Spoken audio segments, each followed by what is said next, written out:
Bonjour à tous. J'espère que vous allez bien, que vous avez bien passé la nuit et que la journée s'annonce très, on l'espère, très bien pour vous. Voyez-vous, hier, j'étais du côté des charbonnages en passant et par inadvertance, jeté un coup d'œil et constaté que sous la démocratie, il y avait une intense activité. Apparemment, il y a quelque chose en construction là-bas. Et quelque chose m'est venu en tête. Et j'ai pensé directement à Ali, au président Ali. Voyez-vous, on dit souvent chez nous que lorsque un premier pied prend un choc, le second vient avec beaucoup de précautions. Je pense que un homme qui n'apprend pas de ses erreurs mérite de mourir dans l'ignorance. Je pense que Dieu, selon les Écritures, a plusieurs façons de s'exprimer et d'envoyer un message aux humains. Et l'un des moyens, c'est le plus souvent par les actes. Et généralement, c'est par le biais des personnes que Dieu envoie les messages. Et c'est d'ailleurs pour cette raison que dans un passage célèbre là, je prends l'exemple de la région islamique, il est dit quelque part que si vous voulez connaître Dieu, observez la nature. Fin de citation. Pourquoi observer la nature? Parce qu'évidemment, la nature a des éléments d'information pour comprendre la dimension et la trajectoire des choses du commencement vers la fin. Voyez-vous, au-delà de la personne d'Ali, c'est le message et surtout l'enseignement qu'Ali a apporté à ce pays qu'il faut par contre retenir.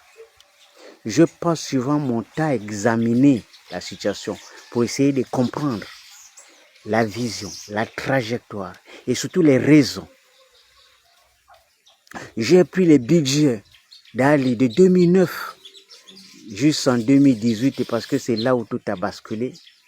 Essayer de comparer avec les réalisations pour comprendre qu'est-ce qui n'a pas fonctionné. Ali, c'est un homme. Il n'y a pas son deux. Non. Parce qu'un Gabonais normal qui a été gouverné par Ali, normalement il est vacciné.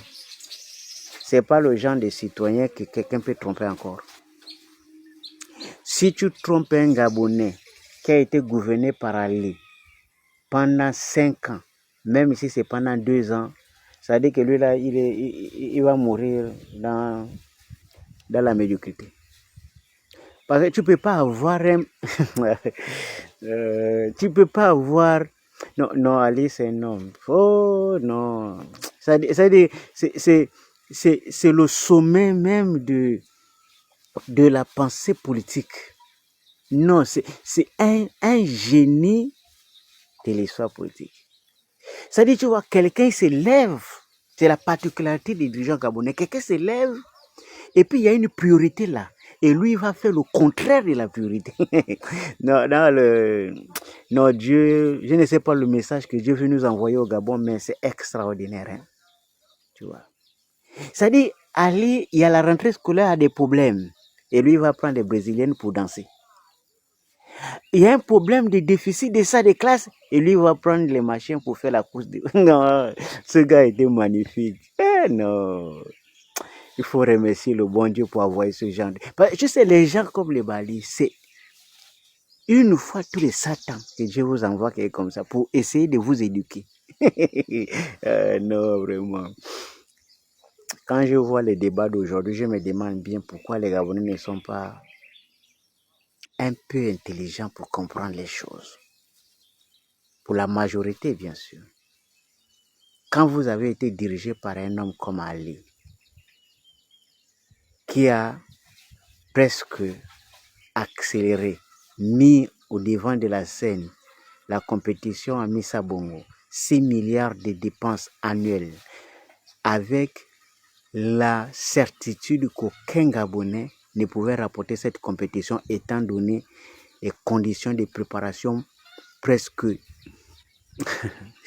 Eh non, vraiment. Non, c'est du génie, quoi. Et puis, j'arrive à la démocratie, je vois qu'on est en train de faire des travaux. J'ai pensé même à Ali. J'ai dit, c'est pas là où Ali nous avait dit qu'il va faire une piste pour que les Ferrari, genre la formule, pour que les Ferrari, les machines viennent courir. Dans un pays où les gens n'ont même pas 150 pour acheter le morceau de pot au chocolat. Non, mais ce type est un génie. Moi, si j'avais un billet, j'allais rendre visite à Ali, ne fût-ce que pour féliciter. C'est un génie. Ça veut dire que c'est le gars, les gars de la Pointe de Nice sont en train de dormir avec les éléphants, les cochons, et puis le matin, c'est un film à 3D qui transforme la Pointe de Nice. Aéroport, hôtel, villa, gratte-ciel, tous les gars. Et puis c'est écrit en bas, Horizon 2025, émergence. Et les gens des Petit Paris se lèvent le matin, Petit Paris a changé. Avec un stade, 2 immeubles, avec des villas, des carrés. Mais moi-même, j'ai regardé, non, Ali, c'est un génie. Sinon, il n'y a pas son deux. C'est un gars fort. On est là et puis on se lève le matin, un discours à la télé. Au minimum. Au minimum, je dis bien, au minimum 5 000. Ah, non, Ali. Ah! Quand je pense que tu es sorti de là, quelqu'un te présente la maquette, tu crois encore, c'est-à-dire tu es maudit. Tu ne peux pas avoir passé 7 ans en train de boire ça et croire à une promesse dont tu ne vois même pas toi-même la trajectoire. Je pense que non. Il faut être malade pour arriver à ce niveau. Parce que quelqu'un qui a vécu sur Ali, normalement, il est vacciné contre tout. Parce que ici, on a reçu Hercule. On a même fait danser le jazz à Paul Biyoremba. On a fait des tas de choses dans ce pays sur Ali que je ne vois pas comment un Gabonais va encore être émerveillé par quoi que ce soit. Vous appelez les agitations de kunabilisme et tout. Non, le niveau là où Ali a mis les choses là, moi je ne crois pas que on va encore paniquer pour quoi que ce soit. Et puis tu vois encore les Gabonais qui viennent sur la toile, dans les taxis, et ils vont vous avouer que le problème avec Ali, c'était les étrangers. Les étrangers étaient en train de piller le pays. Qu'un Gabonais vole l'argent, c'est normal. Qu'un étranger vole l'argent, c'est pas normal. Mais qu'est-ce qu'on veut changer? C'est la nature, la nationalité du voleur, ou on veut stopper le vol? C'est le point d'interrogation. Parce que si c'est la nationalité du voleur qu'on veut changer, c'est vraiment regrettable parce qu'on n'a pas progressé d'un iota. Mais si c'est le vol qu'on veut arrêter, il faut réexaminer notre situation pour voir si on a évolué. Pourquoi? Je vais vous dire une chose.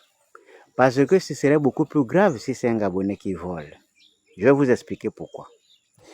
Vous êtes par exemple des Langouniers. On vous donne l'autorisation de voler. Vous volez l'argent.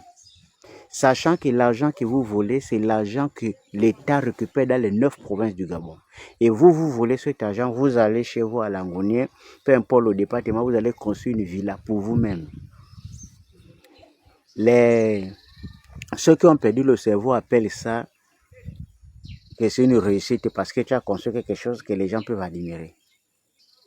Mais si les autres localités n'ont jamais cette opportunité, à la longue, vous pensez que ça va causer quoi? Vous pensez que les gens seront tellement idiots qu'ils vont tout le temps admirer que dans d'autres localités, il y a des enfants qu'on envoie comme directeur du budget, directeur de ceci, qui ont la possibilité de prendre de l'argent et qu'ailleurs, il n'y a pas. Vous pensez qu'après, les gens ne vont pas s'interroger sur Quand est-ce que nous aussi on aura l'opportunité de voler et puis de développer chez nous? Pensez qu'ils ne vont pas s'interroger un jour? Si, ils vont le faire. Ça se fera. Croyez-moi, ça se fera. Et c'est à ce moment-là que vous allez vous rendre compte qu'on a pris une mauvaise décision.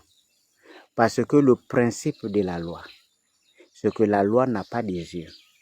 La loi s'applique de façon aveugle. Parce qu'on lit la loi. On n'a pas besoin de savoir si tu es libanais, noir, blanc, métis, de quelle nationalité. La loi s'en fout. La loi tranche. Une fois vous donnez les yeux à la loi pour regarder la nationalité, l'origine, l'ethnie, ce n'est plus la loi, c'est de la dictature. Et donc, une telle loi ne progresse pas un pays. Ça crée la frustration qui augmente en règle générale les problèmes. Mais évidemment, certains diront que c'est une perte de temps parce que de toutes les façons, personne ne prendra en compte ce que les nous autres là ont dit. Mais mon grand-père me disait souvent que la différence entre un homme qui écoute et celui qui n'écoute pas se vérifie dans les résultats. Parce que évidemment, tout finit par se savoir. À bon entendeur, salut, Dibot, Dinen, dans la paix de Dieu. Que ceux qui ont un peu de sagesse comprennent. Sinon, dans le pire des cas, je vous souhaite une excellente journée à tous dans la protection du Tout-Puissant.